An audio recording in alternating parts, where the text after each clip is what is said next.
false impression about the impression that you've made on me. This isn't just reckless on your part. I don't believe that for 1 minute. Not for 1 second do I believe that you're just a poor bookkeeper. We're talking about a factor of over 10. You paid $1,000 when you were supposed to pay $12,000. You paid $3,000 when you were supposed to pay $49,000. That's not an oops. That's not I just am a sloppy bookkeeper. That's a person who essentially was, and maybe Ms. Hibbert is right when she says that you did good things with some of that money, but you were essentially robbing from Peter to pay Paul. And I don't buy the argument that it was just an oversight. And as soon as it was brought to your attention, you said, oh my gosh, let me correct this. I believe you believe that you could just do this, get away with it, nobody would notice. But for the phenomenal investigative work done by the agents who testified in this case, I think you never would have paid this money. So I don't buy that argument. I don't buy the sloppy bookkeeper argument. It doesn't fly.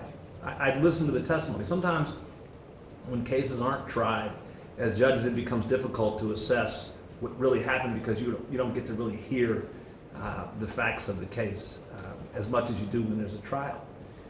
But here it was abundantly clear that you just were kind of running a scam. I mean, we're not going to get too deep into it because a lot of the counts were dismissed against you. But there was an awful lot of testimony that I heard that signaled a guy who was willing to cut corners. That's who you are. I mean, let's not kid ourselves, right? This is your third time in a courtroom, or is it fourth? Third or fourth time? Third, Your Honor. All right, so we have two separate instances where you've been charged with this sort of behavior, right? The first time it happens, you might say, oh my gosh, whew, here I am, a police officer. I've been charged in Portage County for misconduct revolving around a cigar shop I own.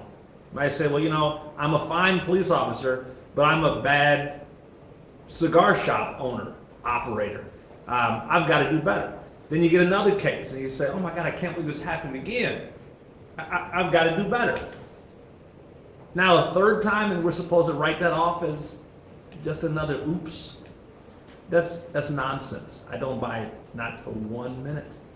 That's not to suggest that Ms. Hibbert is wrong when she says that there's good in you. I'm certain that it's true. But you were stealing. To come in here and say something else is somewhat offensive. In the end, though, what you pled guilty to was a single fourth-degree felony with a presumption in favor of community control. And as judges, we're not just throwing darts at a spinning board and hoping that we hit the right sentence. We use the guidance that we're given. And this is a non-violent offense. You have no felony criminal history. So this is your first felony conviction. I don't see that as a small matter. I see particularly someone who's spent their career in law enforcement having to carry around a felony conviction as a significant thing. So although I'm in no way fooled by your story of the hapless business owner who just can't shoot straight, I'm not going to overreact and incarcerate you today. I don't believe that police officers, when they commit crimes that are really unrelated to their business, ought to be treated more harshly than, say, a butcher, a baker, or a candlestick maker.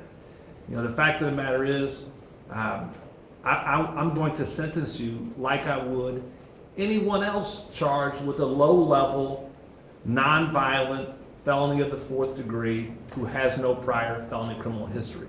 So, although I certainly appreciate why the government might be inclined to ask for prison here, I think it would be an overreaction. I think it's unfair to people who have committed their lives to law enforcement, which is a real honor to be able to say that my job is to protect and serve the community. I mean, that's a real honor. But I don't think that the payback for having committed yourself to a life in law enforcement is for judges to immediately send you to prison and apply some sort of police officer specification that means whenever a police officer commits a crime, they have to go to prison when another person wouldn't. I don't think that's appropriate. So I'm not going to incarcerate you, even in the face of your foolish explanation as to why you did this. You need to take some time while you're on probation and do some soul searching and figure out what your life plan is going to be. Because cutting corners and running raggedy businesses where you steal from the state hasn't worked for you. You're now a convicted felon. Here's where it gets a little bit more interesting. Now that you are a convicted felon and you're about to be on probation to me for the next 5 years, if I even get a whiff, a sniff, that you're cutting corners out there in the world, that you're running some kind of a business and maybe not doing the things that you're supposed to do, that maybe you've put a business in someone else's name and you're teaching them how to cut these corners, if I find out about it, you're going to prison. Do you understand me? Yes, Your Honor. Is there anything unclear about that? No, Your Honor. You're going to have to pay this restitution. You will be responsible for, what is it, $149,000? $149,954.50. That restitution will be a condition of your community control. If I sent you to prison, it would make it more difficult for you to repay that debt. So that's one of the other benefits of you being able to be in the community. And in addition to that, it's also not lost on me that you tarnish the badge when you do this. Now, you didn't do it relative to your work as a police officer, right? This wasn't something that you used your role as a police officer to sort of get away with the crime. But look, let's be clear. The reason why all these cameras are pointed at you is because you're a police officer, not just a police officer, but chief of police who has fallen this far. It stains the badge. It blemishes the badge. You're going to have a consequence that's tangible, not just the intangible consequence of a felony conviction. You're going to give back to the community. This went on for many years. Going back to 2014, our window is a 6-year window. So with that in mind, you're going to do 600 hours of community service. 100 hours for every year that you engaged in this scam. And that's what it was. It was a scam. I don't be repetitive, but the sloppy bookkeeper story is not believable for a guy that's been in court on 2 separate occasions for similar conduct. So for each year you engaged in this scam, you'll do 100 hours of community service. I would certainly, I would never, over any point in that 5 years you're on probation to me, I'd never forget that I'm giving you a chance, that your judge gave you a chance, right? But that's all it is.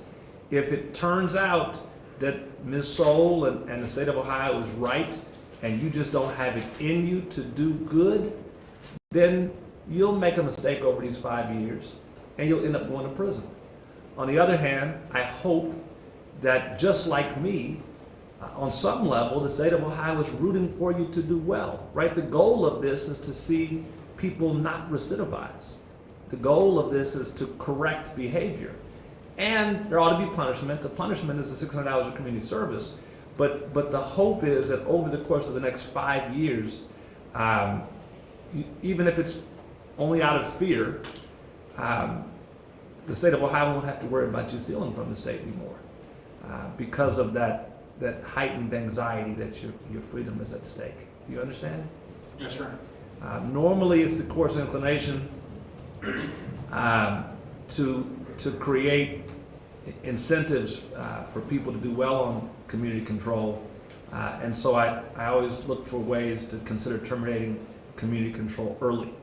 So I would commonly put people on maybe 5 years of community control, but I'll say, look, if you can show me a year of sobriety, 12 straight months, we'll terminate your probation. But I want you to understand, I'm not going to do that in this case. I want there to be some certainty that you're being supervised for as long a period of time as I possibly can. So that's maybe the one dissimilarity to the way I'm treating you and I might someone else. I want you to be supervised for as long as the law allows me to do it, and that's the 5 years. So while you're on community control, you'll report monthly, you'll be drug tested, you will have to maintain verifiable employment. You are on a habitual offenders list, so you can't operate a business in the state of Ohio. You'll have to have some sort of verifiable employment. I'll give you some flexibility there because I understand that you are retired, but there's going to have to be some work. You'll have to show that you're doing some work in addition to just the community service. As I indicated, you will be drug tested. I don't know if there's a drug issue here. Maybe there's not. None whatsoever, Your Honor. That's fine. I'm happy to hear that. But on the off chance that there should come a time where you test positive for an illegal substance, I want you to understand, I'm not going to incarcerate you for that. We'll talk more, and we'll figure out a way to help you if there is a drug issue that should arise. And to that end, I want you to be forthcoming with our probation department. If there are issues that you have that maybe haven't been addressed in open court, maybe they're too private to discuss in open court, discuss them with your probation officer. Develop a relationship with the probation officer so that you can speak with that person. We have a fantastic probation department. Bless you. I certainly hope that you're able to pay this money back. I don't want you to think that just because maybe on some level I've had some harsh words for you, Mr. Gardner, that I want to see you do poorly. To the contrary, my hope is that this sentence will have the net effect of you doing well and extricating yourself from the system and never having to go through this again. Do you understand? Yes, Your Honor. Ms. Soul, anything else on behalf of the state? No, Your Honor, we would just ask the journal entry to reflect the restitution amount. It will be in the journal entry. Thank you. Ms. Everett? Nothing, thank you, Your Honor. We're adjourned. All rise.